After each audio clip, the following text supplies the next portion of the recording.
बोलिए प्रेम से श्री सद्गुरु महाराज की जय। सब कोई प्रेम से बोलेंगे, बोलिए प्रेम से श्री सद्गुरु महाराज की जय। श्री सद्गुरु महाराज की जय। श्री सद्गुरु महाराज की जय। गुरु को कीजय दंडवत, कोटि कोटि प्रणाम। कीटन जाने भृंग को, वह कर ले आप समान।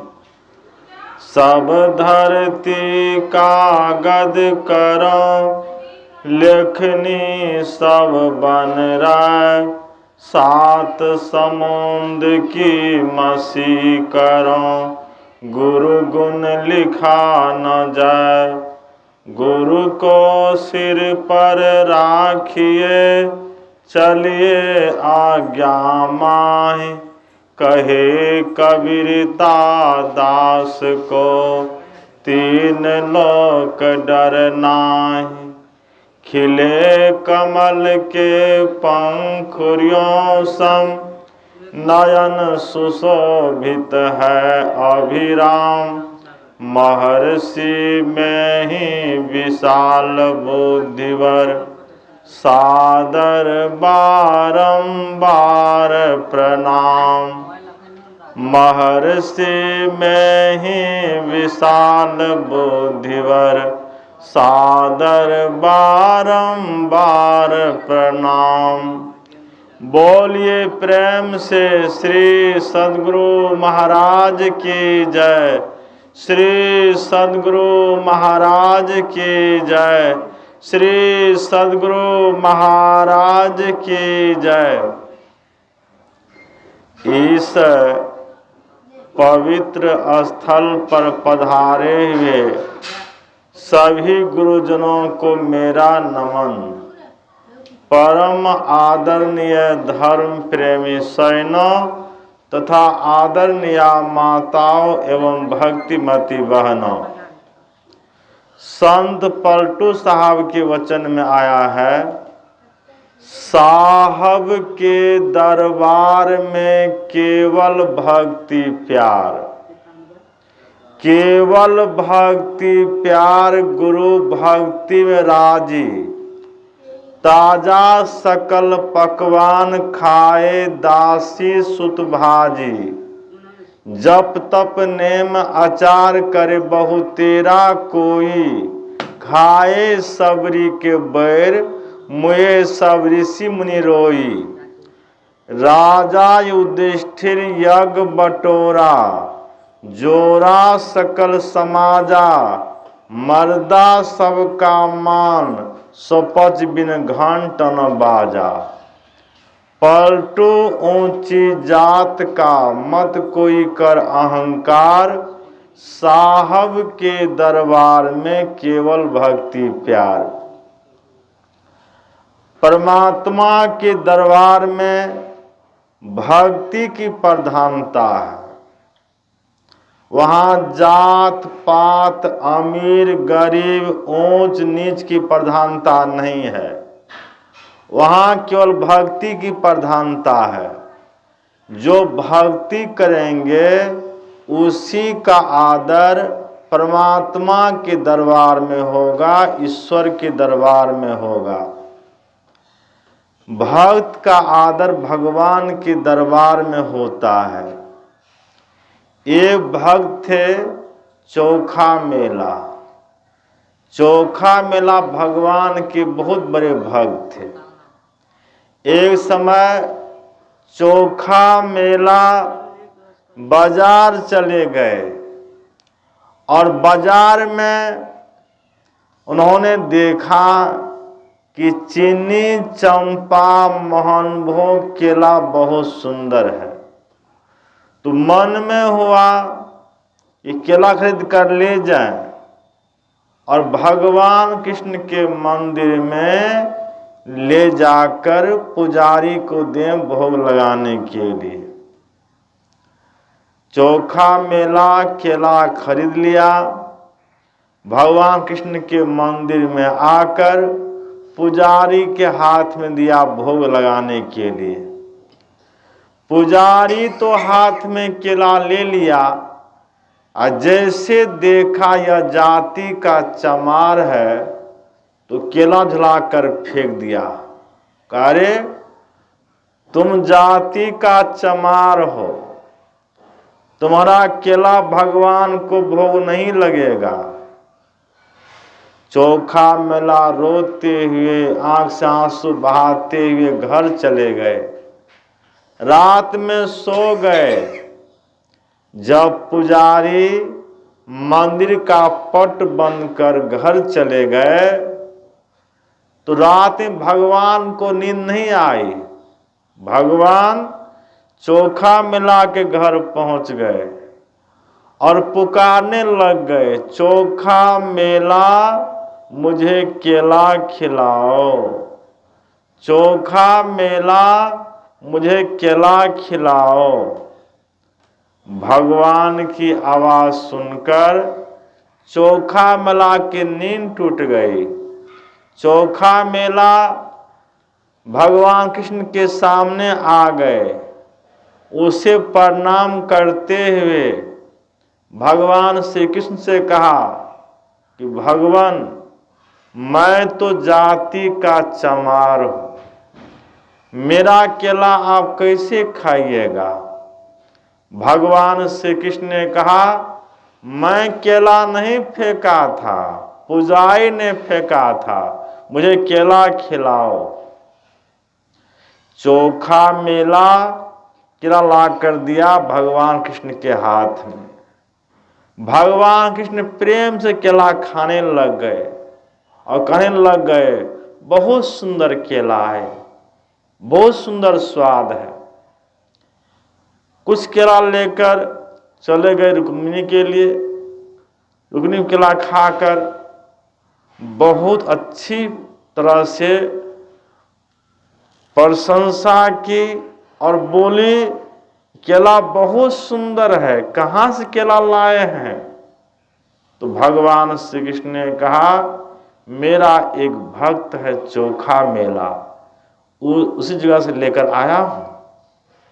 कहा केला बहुत सुंदर है। जब सुबह हुआ, पुजारी मंदिर का पट खोला तो देखा इधर उधर छिलका है। छिलका देखकर पुजारी के मन में हो गया कि चोखा मेला हमारे भगवान को फुसला लिया। पुजारी मंदिर का पट बंद कर दिया, चोखा मेला के घर पहुंचकर और चोखा मेला को खूब पीटा और वहां से आया मंदिर का पट खोलने के लिए, तो मंदिर का पट नहीं खोल रहा था। भीतर से भगवान मंदिर का पट बंद कर लिया। पुजारी ने कहा, भगवान मंदिर का पट खोलिए, सवेरा हो गया है। भीतर से भगवान की आवाज आई, तू मेरे भक्त चोखा मेला को पीट कर आया है, तुम मेरे भक्त चोखा मेला के पास जाओ, चोखा मेला से माफी मांगो, आप माफी मांगकर कंधे पर लेकर आओ, इसके बाद मंदिर का पट खुलेगा। तो पुजारी चोखा मेला के घर जाकर आज चोखा मेला से कहा कि आप मुझे माफ कर दीजिए, मैंने आपको पहचाना नहीं, मैंने आपको अनजान में पीट दिया।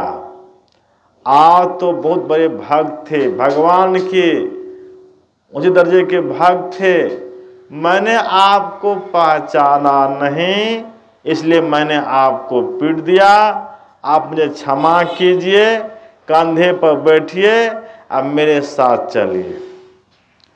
पुजारी चोखा मेला से माफी मांगकर उसे कंधे पर बिठाकर लाकर अब मंदिर के बरामदे पर रख दिया और कहा कि भगवान अब मैं चोखा मिला को लेकर आ गया हूं, अब आप मंदिर का पट खोलिए।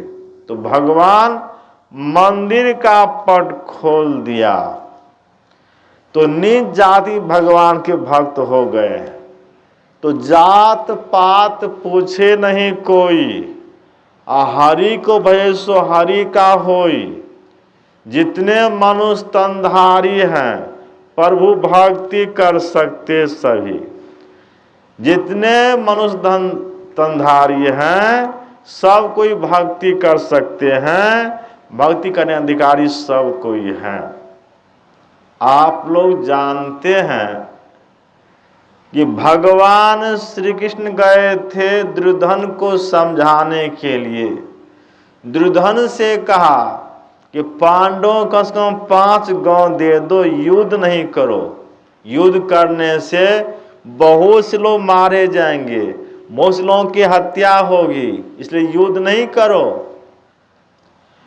दुर्योधन कृष्ण भगवान से कहा कि युद्ध के बिना मैं सुई की नोक बराबर जमीन पांडवों को नहीं दूंगा, मैं युद्ध करूंगा युद्ध।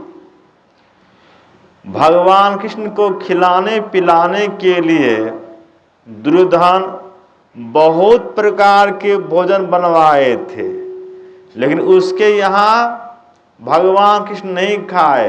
वे कहाँ चले गए? विदुर जी के घर चले गए। घर में विदुर जी नहीं थे, बेचारी विदुरानी थी। वह स्नान कर रही थी।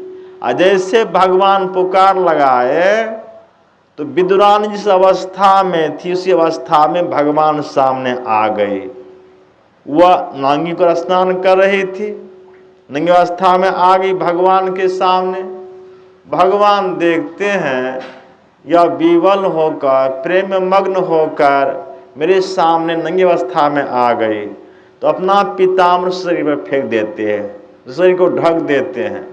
वह घर जाती है, केला को उठा कर ले आती है, प्रेम से भगवान को खिलाने लगती है। तो क्या खिलाती है? नीचे में छिलका फेंकती जाती है। छिलका फेंकती है? नहीं, नीचे में गुदा फेंकती जाती है, छिलका देती भगवान को खाने के लिए। भगवान प्रेम छिलका खाते हैं।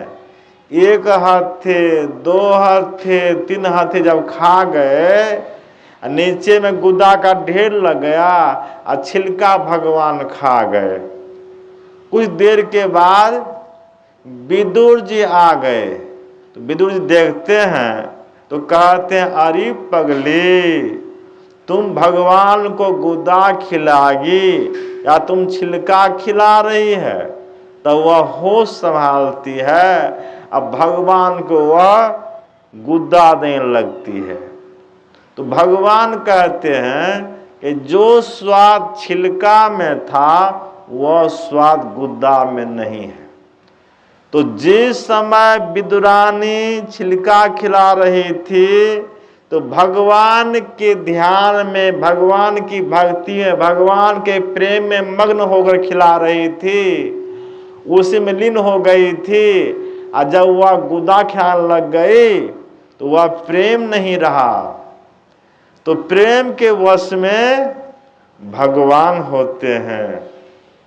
तो आप में प्रेम हो जाएगा तो आपके वश में भगवान हो जाएंगे। एक राजा साहब थे। राजा साहब के मन में विरक्ति आ गई। राजा साहब राजपाट त्याग कर एक इमली गाछ के नीचे बैठकर ध्यान तपस्या करने लग गए। उसी के नकल में उसके पड़ोसी भी घर में झगड़ा कर लिया। बगल में एक अंडी का गाछ था, अंडी गाछ नीचे बैठकर ध्यान तपस्या करने लग गया। भगवान की ओर से राजा के लिए उत्तम भोजन की व्यवस्था थी, मेवा मिष्टान दूध दही घृत की व्यवस्था थी। और जो व्यक्ति अंडी गाछ नीचे बैठे थे उनके लिए सूखी रोटी की व्यवस्था थी। उस होकर नारद बाबा जा रहे थे। तो राजा साहब ने पूछा नारद बाबा से, बाबा आप कहाँ जा रहे हैं? और नारद बाबा ने कहा कि मैं जा रहा हूँ विष्णु लोक। तो राजा साहब ने कहा कि मैं विष्णु भगवान का भक्त हूँ, आप जा रहे हैं विष्णु लोक, तो आप विष्णु भगवान से पूछ कर आइएगा कि कितने वर्षों तक ध्यान तपस्या करने के बाद भगवान विष्णु मुझे दर्शन देंगे। कहा बस पूछ लूंगा। आगे बढ़ गए और जो व्यक्ति अंडी खाने से बैठे थे ये भी कहते हैं मैं भगवान विष्णु का भक्त हूँ। तो नारद बाबा मेरे लिए पूछिएगा कि कब भगवान दर्शन होगा। कहा बस पूछ लूंगा। नारद बाबा चले गए विष्णु लोक। विष्णु भगवान से भेंट हुई, कुशल समाचार हुआ और कुशल समाचार के उपरांत नारद बाबा ने विष्णु भगवान से कहा कि विष्णु लोक आते समय रास्ते में आपके दो भक्त मिले। एक राजा साहब थे जो इमली का नीचे बैठकर ध्यान तपस्या करते थे, और दूसरे साधारण आदमी थे जो आंधी के नीचे बैठकर ध्यान तपस्या करते थे। दोनों ने मुझसे कहा कि भगवान का कब दर्शन होगा, पूछकर आइएगा। तो भगवान विष्णु ने कहा आंडी गाछ में जितने पत्ते हैं उतने वर्षों तक ध्यान तपस्या करने के बाद आंडी गाछ नीचे बैठने वाले को दर्शन देंगे, और इमली गाछ में जितने पत्ते हैं उतने वर्षों तक ध्यान तपस्या करने के बाद इमली गाछ नीचे बैठने वाले राजा साहब को दर्शन देंगे। तो नारद बाबा चले आए विष्णु लोक से मृत्यु लोक, और पहले आए अंडी का नीचे बैठने वाले के निकट, और उनसे कहा कि आपके लिए भगवान ने कहा है कि अंडी गाछ में जितने पत्ते हैं उतने वर्षों तक ध्यान तपस्या करने के बाद दर्शन देंगे। तो ये पत्ते गिनने लग गए, सोचने लग गए इतने वर्षों तक कौन ध्यान तपस्या करे, इससे अच्छा घर का झगड़ा, घर में आराम से रहेंगे, खाएंगे पिएंगे सोएंगे, और यहाँ तो सूखी रोटी खाना पड़ता है। कहावत है घर बेल खटपट तो चल बाबाजी के मठ पर, आ मठ भेल टहल तो रमते रहो, आ रमता भेल फक्का तो गृहस्थे पक्का। तो वे अपने घर पहुंच गए। फिर वहां से राजा साहब के निकट नारद बाबा आ गए। नारद बाबा ने राजा साहब से कहा राजा साहब आपके लिए भगवान ने कहा है कि इमली गाछ में जितने पत्ते हैं उतने वर्षों तक ध्यान तपस्या करने के बाद दर्शन देंगे। राजा साहब सुनकर तो प्रेम में मग्न हो गए, उत्साह से भर गए, आनंद से विभोर हो गए, और कहने लग गए हमारे ऊपर भगवान इतनी बड़ी कृपा हो गई, जितने पत्ते हैं उतने वर्षों तक भक्ति करने का अवसर मिल गया, उतने वर्षों बाद तो भगवान दर्शन देंगे। तो इतने प्रेम में मग्न हो गए, उत्साह से भर गए, आनंद से विभोर हो गए, भक्ति में इतने लीन हो गए, सराबर हो गए कि उसी समय भगवान विष्णु को आना पड़ा। तो नारद बाबा ने विष्णु भगवान से कहा भगवान आपने भी हद कर दिया। आपने कहा था कि इमली गाछ में जितने पत्ते हैं उतने वर्षों तक ध्यान तपस्या करने के बाद दर्शन देंगे, और आप तुरंत आ गए। तो विष्णु भगवान नारद बाबा से कहा कि नारद बाबा जिन्होंने जिस समय आपसे इन्होंने कहा था, राजा साहब ने कहा था कि भगवान कब दर्शन देंगे पूछकर आइएगा, उस समय इसमें इतना प्रेम नहीं था, तो मैं प्रेम के वशीभूत होकर आ गया हूं। तो प्रेम ही परमात्मा, परमात्मा प्रेम है। लव इज गॉड और गॉड इज लव। प्रेम ही बनिए, प्रेम ही परमात्मा, परमात्मा ही प्रेम है। Love is God, God is love. प्रेम ही परमात्मा, परमात्मा ही प्रेम है। प्रेमी बनिए और परम के पास पहुंच जाइए, परम कल्याण हो जाएगा।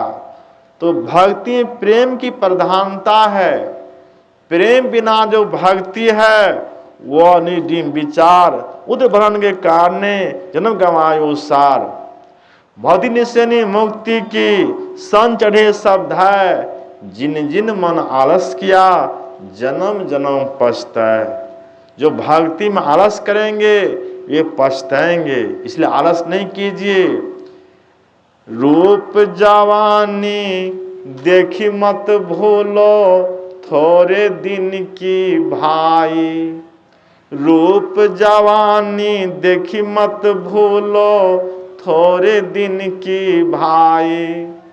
2 दिन में बूढ़ापा आई, 2 दिन में बूढ़ापा आई। खांसी दमा सताई, 2 दिन में बूढ़ापा आई। खांसी दमा सताई, लाठी लेके चल भो भाई तो न भूलो मनवा। लाठी लेके चल भो भाई तो न भूलो मनवा। ठगनी लेके चल भो भाई तो न भूलो मनवा। थोड़े दिन की प्रभुताई तो न भूलो मनवा। नारी की सुंदरताई लड़कन की तुतराई। नारी की सुंदरताई लड़कन की तुतराई। इन माया में भूल न जाना, इन माया में भूल न जाना थोड़े दिन की भाई। इन माया में भूल न जाना थोड़े दिन की भाई। एक दिन होई है, एक दिन होई है सबसे जुदाई तो न भूलो मनवा। एक दिन होई है सबसे जुदाई तो न भूलो मनवा। थोड़े दिन की प्रभुताई तो न भूलो मनवा। यह रूप जवानी थोड़े दिन की है। यह रूप नहीं रहेगा, यह जवानी नहीं रहेगी। एक दिन बुढ़ापा आ जाएगा और शरीर छूट जाएगा, शरीर से आत्मा निकल जाएगी, शरीर मुर्दा हो जाएगा। तो शरीर और संसार में सुख नहीं है, चैन नहीं है। जब तक संसार में, शरीर में, रूप में, जवानी में भूले रहेंगे तब तक दुख में रहेंगे। और रूप जवानी या शरीर माया मोह जंजाल से विरक्त होकर आप ईश्वर की भक्ति में लग जाएंगे। ईश्वर की भक्ति करके उस सुख को प्राप्त कर लेंगे, जिस सुख को प्राप्त करने के बाद फिर दुख का मुख नहीं देखना पड़ेगा। वह सुख कौन सा सुख है? वह सुख है परमात्मा का सुख। वह है नित्यानंद सुख। वो सुख प्राप्त कर लेने के बाद कभी दुख का मुख नहीं देखना पड़ता है, आवागमन दुख में पड़ना नहीं पड़ता है, जन्म मरण से छुटकारा मिल जाता है। जन्म मरण छूटने के लिए मनयुक्त भक्ति कीजिए। इसके लिए घरवार परिवार रोजगार छोड़ना नहीं है। घर में रहिए, परिवार में रहिए, बाल बच्चों के साथ रहिए, खेती कीजिए, व्यापारी कीजिए, नौकरी कीजिए, सब काम कीजिए। बाल बच्चे का भरण पोषण करते हुए भक्ति कीजिए। आपका यह लौकिक जीवन पारलौकिक जीवन कल्याण में होगा। यही थोड़ा सा मैंने आप लोगों की सेवा में कहा। बोलिए प्रेम से श्री सद्गुरु महाराज की जय।